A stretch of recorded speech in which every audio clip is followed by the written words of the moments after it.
are celebrating Asian American, Native Hawaiian, Pacific Islander heritage. And tonight I'm going to take you backstage to a nearly 100-year-old theater in the heart of San Francisco's Chinatown.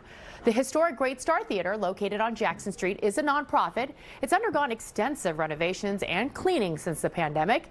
New owners brought the theater back to life, and it's now helping to revive a community. From the outside of the Great Star Theater in San Francisco's Chinatown, one may not expect to see this inside. Built in 1925, there's so much history as you walk in. Old show posters and theater equipment. The 400-plus seats have been reupholstered, but are still the same frame from nearly 100 years ago. Martial arts legend Bruce Lee used to come here. What I heard is Bruce Lee's parents used to perform literally on this stage. He used to just hang out in the alley or in the backstage waiting for them. Alice Chu and Roger Pincombe owned the place. It's also where their relationship started. There was actually a show that I was helping usher at, and I invited her for our first date. And he gave me a tour around the theater. I feel very special. Now married with a young child, Alice didn't know that their first date would lead to this new venture. So when Roger comes home and tells you, oh, we have this opportunity to sign a lease with this place, what was your reaction? And every time I just pass by, I feel like, oh God, this guy is crazy. I was an engineer. I mean, I'm still an engineer. Like, how do I run the theater? It was like too crazy dream for me. But eventually, the opportunity arose, and he convinced me, and we just made the big jump. That big jump came with risks and a lot of doubt. The theater was falling apart.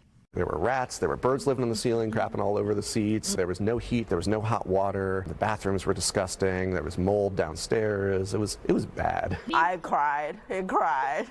It's too much. It was a lot. So what was the initial investment you had to do to renovate it? The landlord calls me up in June of 2020 and is like, you know, Roger, you still want the Great Star? It's been a community effort. You know, we put maybe $100,000 in. It was a lot of elbow grease and a lot of money, but we made it work. The couple reopened the theater in the summer of 2021. Since then, it's hosted a few hundred different shows like Chinese operas.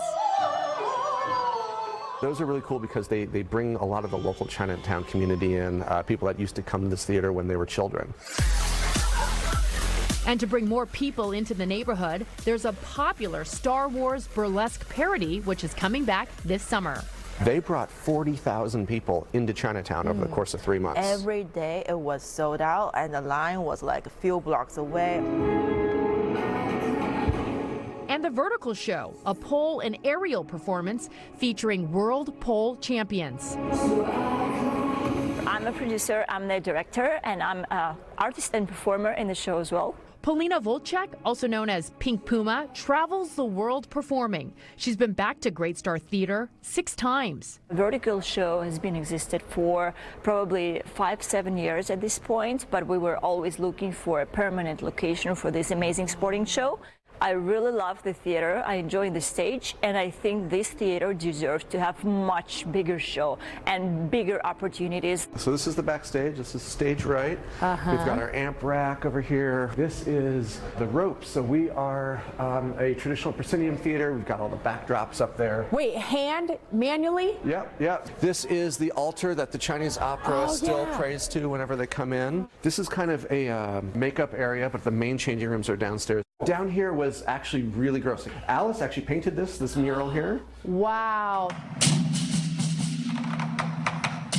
This is more than just a theater. So many people have a story about Great Star. It's revitalizing a community. People started coming by, you know, like older Chinese people that, you know, they'd be like, oh, my uncle used to work in the concession stand. I used to come here and watch Kung Fu movies every day. So it's exciting to be able to balance, you know, giving the community space for the community and bringing people to the community, which helps everyone else in the community. A love story that has turned into something so much more. Next year, the Great Star Theater will celebrate 100 years. And by the way, Roger works at the theater full time. Alice, she still keeps her day job as an engineer. That's how they pay the bills. Oh, my.